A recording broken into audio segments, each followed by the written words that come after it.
नमस्कार, आप देख रहे हैं एनबी न्यूज़ 24/7 नीलम बौद्ध के साथ। और साथियों, आज हूं मैं हिमाचल प्रदेश चंबा में। जी हाँ, आप मेरे पीछे देख पा रहे होंगे संविधान के रचयिता परम पूज्य बाबा साहब। 14 अक्टूबर सन 1956 को परम पूज्य बाबा साहब ने हिंदू धर्म को छोड़कर बौद्ध धर्म की शरण ली थी, यानी कि बुद्धिज्म को अडॉप्ट किया था। और साथियों, उसी दिन से यह दिन एक ऐतिहासिक दिन बन गया, जिसको कि पूरे भारत देश के साथ साथ में विश्व में भी विजयदशमी के रूप में मनाया जाता है। और इसी दिन सम्राट अशोक ने हथियार त्याग कर बौद्ध धर्म की शरण ली और उन्होंने अपने 2 बच्चे थे, जो कि एक पुत्री थी, एक पुत्र था, उनको श्रीलंका धर्म के प्रचार प्रसार के लिए भेज दिया। और भारत की भूमि से निकला हुआ ये धर्म पूरे विश्व में गौरवान्वित हुआ। और अगर आज वर्तमान समय की बात करूं तो हमारे देश के तमाम बड़े बड़े नेता, पूंजीपति लोग जब विदेश में जाते तो बड़े गर्व से कहते हैं कि हम बुद्ध की धरती भारत में आए हैं। लेकिन एक सवाल लगातार खड़ा होता है कि उसी बुद्ध की धरती भारत में लगातार बुद्ध की विचारधारा से युद्ध होता नजर आता है। और आज जिस तरह से हम देख रहे हैं कि तमाम ऐसी घटनाएं भारत देश में घट रही हैं, चाहे मैं जाति के आधार पर बात करूं या गरीबी के आधार पर बात करूं या पर्टिकुलर एक समुदाय के आधार पर बात करूं या सांप्रदायिकता के आधार पर बात करूं। पिछले दिनों आपने कई घटनाएं ऐसी देखी। बरेली में भी जिस तरह से आपने आई लव मोहम्मद का जो प्रकरण हुआ उसको देखा, उत्तर प्रदेश में भी, महाराष्ट्र में भी, और अभी चंडीगढ़ में भी जो घटना घटी वो आप सबने देखी। और अभी वर्तमान में जो सबसे ज्यादा ज्वलंत मुद्दा है सुप्रीम कोर्ट के चीफ जस्टिस बी.आर. गवई को लेकर, जिस तरह से जो वारदात घटित की गई ये किसी से छुपी नहीं है। और आज जो विजय दसवीं का जो पर्व है उसी के उपलक्ष्य में आज चंबा में बाबा साहब की इस मूर्ति का अनावरण किया गया है। तमाम लोग मेरे साथ में हैं। आज इन्हीं से जुड़ने का प्रयास करूंगी और जानने का प्रयास करूंगी कि सिर्फ बाबा साहब की मूर्ति लगाकर ही क्या उनका जो सपना था वो पूरा हो पाएगा, या फिर उनके विचारों को मनुसात करके उनको जन जन तक फैलाकर वो सपना साकार किया जाएगा। सर, आपका स्वागत है एनबी न्यूज में। थैंक यू जी। नाम क्या है सर? राजकुमार विद्यार्थी जी। राजकुमार विद्यार्थी जी, जानना चाहूंगी आज का जो ऐतिहासिक दिन है, क्योंकि बातें कहने में और सुनने में बड़ी अच्छी लगती है, लेकिन जब सही रूप से उन विचारों को हम अपने जीवन में धारण करते हैं तो एक अलग ही परिवर्तन आता है। तो आज के इस ऐतिहासिक दिन पर क्या कहना चाहेंगे?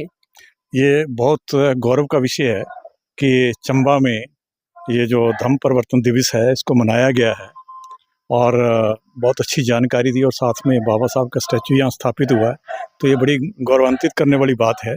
तो इसके लिए जो यहाँ की टीम है उसका हम शुक्रिया अदा करते हैं। जी सर, अक्सर एक बात और देखते हैं कि मूर्तियों पर माला और विचारों पर ताला। इस चीज को किस तरह से देखते हैं और समझते हैं? ये तो बिल्कुल सत्य है कि अगर हम दवाई को अलमारी में रख दें और कहें कि दवाई जो हमें ठीक कर देगी तो नहीं ठीक कर सकती। तो फील्ड चाहे कोई भी हो, विज्ञान की फील्ड हो, समाज की फील्ड हो, कोई भी फील्ड हो, उसको प्रैक्टिकल में जीना पड़ता है, तभी कुछ मिलता है। तो बाबा साहब के जो विचार हैं उस पे चलना होगा, तभी बात बनेगी। ऐसा मतलब प्रैक्टिकली उनका इस्तेमाल करना जरूरी है उसको। जी चलिए, बहुत बहुत साधुवाद। तो देखिए, सही बात है, कितनी जय जयकार कर ले, कितने नारे लगा ले, कितनी ही मूर्तियां लगा ले, लेकिन जो सही रूप में जो उनके विचार है, जब तक उनको हम धारण नहीं करते हैं हमारा कल्याण नहीं हो पाएगा। इसी कड़ी मेरे साथ में माता जी भी है, उनसे भी जानने का प्रयास करूंगी। माता जी, नाम क्या है? पुष्पा। पुष्पा जी, आज बाबा साहब की मूर्ति का अनावरण हुआ है, तमाम चीजें यहाँ पर लोगों के माध्यम से विचारों का आदान प्रदान हुआ है और आपका परिवार काफी क्रांतिकारी रहा है। तो जानना चाहूंगी, चंबा में जो बुद्धिज्म है उसका कितना प्रभाव है और किस तरह से लोग इधर आ रहे हैं, या फिर वही जो विचारधारा पहले से चली आ रही है उसको मान रहे हैं? नहीं, पहले तो पता भी नहीं था हमारे मल्ले वालों हमारे लोगों में ये क्रांति नहीं थी, कुछ पता नहीं था महात्मा बुद्ध के बारे में। किताबों में तो पढ़ते थे पर वैसे पता नहीं था, बाबा साहब के बारे में नहीं जानते थे। जब मेरे पिताजी सेक्रेटरी के ट्रेनिंग करने, म्यूनसिपल की ट्रेनिंग करने गए, तो मेरे दादाजी भी उनके साथ चले गए। मेरे दादाजी बहुत अमीर थे, क्रांतिकार, जैसे इन्होंने समाज के बहुत सुधार काम किए। उस मतलब इतनी गरीबी में भी इन्होंने इतना पैसा भी कमाया और समाज का भला किया, गरीबों को भला, लोगों को पढ़ाया, जबकि उन्हें वो बाबा साहब से मिले भी नहीं थे। उससे पहले उन्होंने वो काम किए, नशाबंदी बंद की बहुत। और मतलब जो हमारे जैसे गरीबों को, हम गरीबों जैसे शेड्यूल कास्टों को कोई सुविधाएं नहीं थी काफी। हमारे हम तो हमने तो ऐसा देखा नहीं माहौल। जब मेरे पिताजी से वो बताते हैं, जब वो पढ़ने जाते तो पीछे से पत्थर लेकर आते थे बक्के लोग ना, बड़ी मुश्किल से पढ़े। और उसी टाइम भी मेरे पिताजी 10वीं में पढ़े और एक सेक्रेटरी की पोस्ट पर ट्रेनिंग की उन्होंने, उस ट्रेनिंग के लिए गए थे पिताजी। तो वहाँ पर बाबा साहब वही बावन में ठहरे वो, तो बाबा साहब से मिले वो, तब उन्हें पता चला वो डॉक्टर भीमराव अम्बेडकर कौन है और क्या है। तो वहीं से वो किताबें लेकर लिटरेचर लेकर आए, हम हमारे मोहल्ले में बांटे, उसको सभी को पढ़ाया। और उसी वजह से काफ़ी क्रांतिकारी लोग, क्रांति लीडर लोग आते थे, जैसे बालीराम लोधी जी, हाँ LR बाली जी हैं, निधड़क जी हैं, चरणदास, बहुत क्रांतिकारी वो लीडर थे, वो आते थे। अच्छा, आपके परिवार के लिए एक तरह से गर्व की बात है कि बाबा साहब से कोई परिवार का सदस्य मिला जो कि आपके पिताजी रहे, जी दादाजी, क्योंकि बहुत कम अवसर ऐसे लोगों को मिल पाता है। दोनों की बात कर रहे हैं और जिस तरह से धम्म का प्रचार प्रसार है, जो भी प्रचार सामग्री मिली, तो आज एक बहुत बड़ा सवाल कि ये खड़ा होता है कि बिना प्रशिक्षण और बिना एजुकेशन लिए क्या हम लोग सही मायने में, जो आज बाबा साहब के अनुयायी हैं, जो लोग कहते हैं हम अम्बेडकरवादी हैं, क्या वो सही मायने में उस विचारधारा को आगे बढ़ा पाएंगे जिस विचारधारा की बात इन तमाम महान पुरुषों ने की? नहीं, आज कर रहे हैं। आज ऐसे नहीं, बिना शिक्षण के। बिना शिक्षण, तो शिक्षण तो वैसे जरूरी है, बिना शिक्षण के कुछ नहीं है। उस टाइम पे जब मैं 6th में 5वीं में पढ़ती थी, उस टाइम जब पिताजी वो स्कूल खोले, उसी टाइम अम्बेडकर मतलब बाल सभा बनाई थी, वो से चल रहे हैं।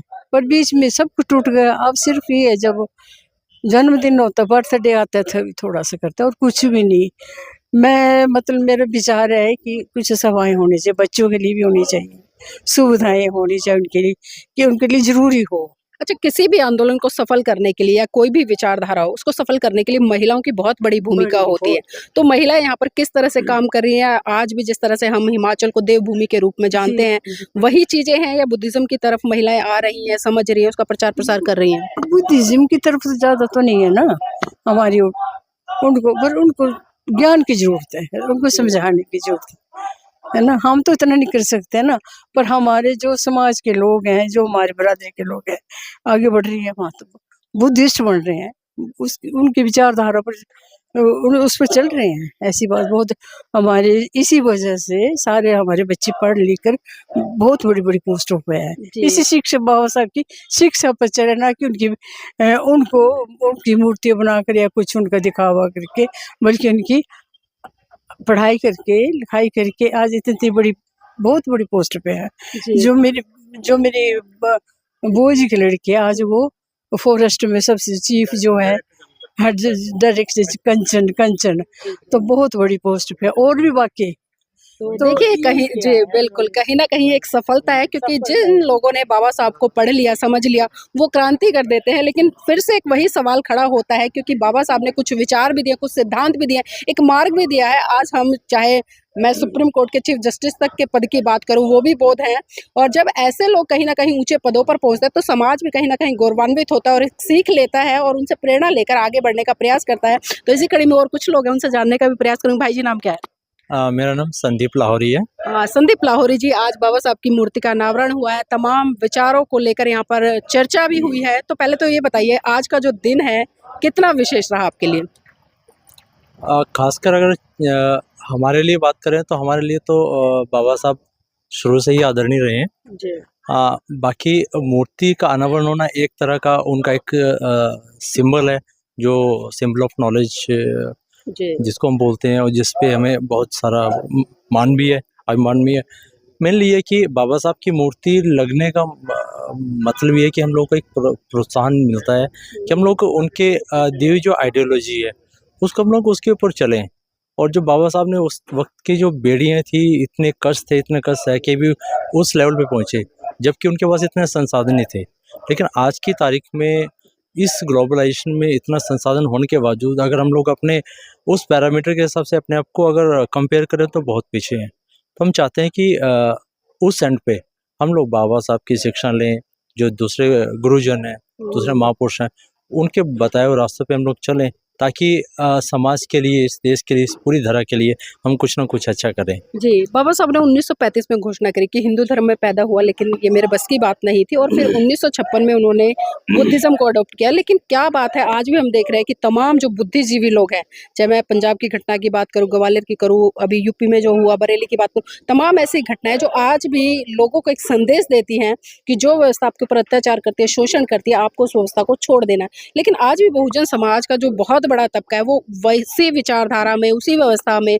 उसी संस्कृति में अटका पड़ा है जिसके कारण उसको आज कहीं न कहीं जाति के आधार पर छोटा दिखाया जा रहा है या नीच बताया जा रहा है। तो ऐसे लोगों के लिए क्या कहेंगे?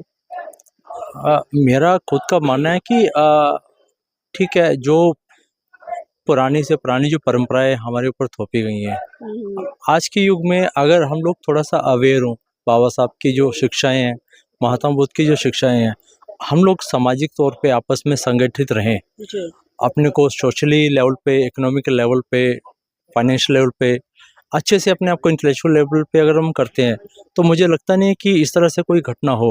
मतलब सबसे पहले तो हमें खुद को अपने आप को, जैसे महात्मा बुद्ध ने बोला था कि आपको दीपक भव, तो हमें अपना दीपक खुद बनना है। वो दीपक हम लोग जो दी हुई शिक्षाएं हैं, पढ़ाई लिखाई करके, इंटेलेक्चुअलिटी से एक अच्छे स्तर पे पहुंच के, आर्थिक अगर स्तर पे हम लोग अगर पहुंचते हैं और हम अपने सोशली उस एरिया को आर्थिक स्तर पे हमारे और से जो डेवलप करते हैं, तो नेचुरली ये धीरे धीरे वो चीज़ मैसेज आगे भी जाता है। और एक अगर हम एक ये भी देखते हैं कि ठीक है, बेशक ये घटनाएं हो रही हैं, लेकिन ज़्यादातर कुछ ना कुछ सामाजिक तौर पे बदलाव भी आए हुए हैं। बाबा साहब के टाइम पे भी ऐसा नहीं है कि जो दूसरी कम्युनिटीज़ थी, सो कॉल्ड कम्युनिटीज़ थी, जिन्होंने कि बाबा साहब को प्रोत्साहन नहीं दिया, उनमें भी अच्छे अच्छे लोग थे, आज की तारीख में भी अच्छे लोग हैं। तो हमें उन चीज़ को देखना है कि हम कट्टरवाद को लेके आगे चले कि उन्होंने कोई चीज़ पकड़ी है तो नहीं, ऐसा कुछ नहीं है। क्योंकि हमें एक बहुत खूबसूरत धरती मिली हुई है, और इस धरती में अगर हम लोग चाहते हैं कि अच्छा सा एक किसी को पैगाम दे, संदेश दें और अच्छा करे, तो मानवता से ज़्यादा कोई और अच्छा है नहीं। नहीं, बिल्कुल आपने बहुत अच्छी बात कही, क्योंकि मानवता ही सर्वोपरि धर्म होना चाहिए हम सबके लिए, क्योंकि मनुष्य अगर सुखी है तो सब सुखी हैं। लेकिन आज जो जातीय आधार पर जिस तरह से हम देख रहे हैं, सांप्रदायिकता, बहुत सारी चीजें चल रही है। लेकिन आपसे एक निवेदन करना चाहूंगी, जिस तरह से आप लगातार एक शब्द युद्ध कर रहे हैं भगवान बुद्ध के लिए कि महात्मा बुद्ध, क्योंकि महात्मा में एक तरह से आत्मा का वास है, तो इसके लिए उन्होंने बिल्कुल डिनाई किया। अगर हम बुद्ध की थ्योरी को पढ़ते हैं तो हम उन्हें तथागत बुद्ध कह सकते हैं, भगवान बुद्ध कह सकते हैं। तो बस यही निवेदन है कि अगर हो सके तो आज के बाद जो महात्मा शब्द है उससे बचने का प्रयास करें, क्योंकि वो हमारी आइडियोलॉजी में जो बुद्धिज्म की है उससे मेल नहीं खाता है। जी चलिए, वो शब्द को आगे से ध्यान रखेंगे, लेकिन मेन आइडियोलॉजी बाबा साहब की, तथागत बुद्ध की यही थी कि हम अपने आप को सुदृढ़ बनाए, समाज के लिए भी, खुद के लिए भी, और हम लोग पैगाम दे कि मानवता ही सर्वोपरि है, हमने दूसरों के लिए अच्छा करना है, तब जाके ये देश और ये पूरा राष्ट्र और ये पूरी धरती सुदृढ़ रहेगी। बिल्कुल। तो देखिए, यहाँ पर मुझे बुद्ध की वो गाथा भी याद आ रही है जो धम्पत में है कि ना ही वेरेण वेराणी समंती द खुदा चनंगा वेरेन च समंती ऐसा धम्मो सनातनो, कि वैर से वैर कभी भी शांत नहीं होता है, अवैर से ही वैर शांत होता है। यही संसार का सनातन नियम है कि सनातन यही है कि अगर कोई क्रोध कर रहा है, अगर हम भी क्रोध करेंगे तो स्वाभाविक सी बात है वहाँ लड़ाई झगड़ा होगा। लेकिन अगर सामने वाला क्रोध कर रहा है और हम शांति वहाँ पर कायम किए हुए हैं, तो वो जो झगड़ा है या जो भी घटना घटने वाली है वो रुक जाएगी। तो इसी कड़ी मेरे साथ में कुछ और लोग हैं, उनसे भी जुड़ूंगे। आदरणीय जज बाबा साहब की मूर्ति की स्थापना हुई है, इसको किस तरह से देखते हैं? नीलम जी, इसको तो मैं बहुत सौभाग्यपूर्ण जो है समय समझता हूँ, और इसके लगने से ये है कि एटलीस्ट लोगों को ये देखने में आएगा कि वाकई ही जो है बाबा साहब जो है यहाँ भी पहुँच गए हैं। तो ऐसा है। बाकी तो अभी मैं सोशल मीडिया में जितना भी देखता रहा हूँ और देख रहा हूँ, उसमें ऐसा लग रहा है कि आने वाला समय जो है बाबा साहब का ही होगा, ऐसा मैं देख रहा हूँ।